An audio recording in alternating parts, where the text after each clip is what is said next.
ہمیں اپنے مقاصد میں کامیابی کے لیے دعا بھی کرنی چاہیے، صلاۃ الحاجت بھی پڑھنی چاہیے، لیکن اس کے ساتھ ساتھ بھرپور کوشش بھی کرنی چاہیے۔ بعض کم علم مسلمان صرف دعا تو کرتے ہیں، وظائف بھی پڑھتے ہیں، لیکن کوشش نہیں کرتے۔ کوشش بھی قرآن کریم ہی کا اور اللہ کا حکم ہے۔ قرآن کریم کی سورہ عنکبوت پارہ نمبر 21 کا آخری رکوع ہے، یعنی سورہ عنکبوت کا 7واں رکوع آخری رکوع ہے، اس میں اللہ تعالیٰ نے ہمیں یہ حکم فرمایا وَالَّذِينَ جَاهَدُوا فِينَا لَنَهْدِيَنَّهُمْ سُبُلَنَا وَإِنَّ اللَّهَ لَمَعَ الْمُحْسِنِينَ کہ جو لوگ ہمارے راستے میں جد و جہد اور کوشش کریں گے ہم انہیں اپنے راستے ضرور دکھائیں گے۔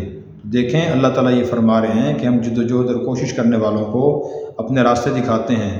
دنیا دارالاسباب ہے، اللہ تبارک و تعالیٰ بے شک اسباب کے محتاج نہیں ہیں، لیکن اللہ نے دنیا کو دارالاسباب بنایا ہے کہ انسان اسباب اختیار کرتا ہے تب اللہ تبارک و تعالیٰ اسے نتیجہ عطا فرماتے ہیں۔ اسی لیے سورہ جمعہ میں اللہ نے خود ارشاد فرمایا وَابْتَغُوا مِن فضل اللہ کہ تم اللہ کا فضل یعنی رزق تلاش کرو۔ چنانچہ یہ رزق کی تلاش انبیاء علیہ السلام نے بھی فرمائی، صحابہ نے بھی فرمائی، تابعین نے، تبع تابعین نے، علماء نے۔ صحابہ کرام کے اس لیے ذرائع معاش تھے۔ آپ خلفائے راشدین کی سیرت اور سوانح پڑھ کے دیکھیں، نبی کریم صلی اللہ علیہ وسلم کو دیکھیں کہ آپ کو ظاہری ذریعہ معاش تھا، آپ نے وہ اختیار فرمایا، دعا بھی فرماتے تھے۔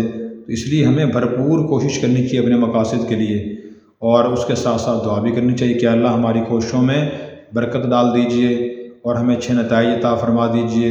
صرف دعا پر اکتفا کرنا اور محنت کوشش نہ کرنا، اسباب کو اختیار کرنا، یہ دین کی تعلیم نہیں ہے، انبیاء علیہ السلام اور صحابہ کرام کا طریقہ نہیں ہے۔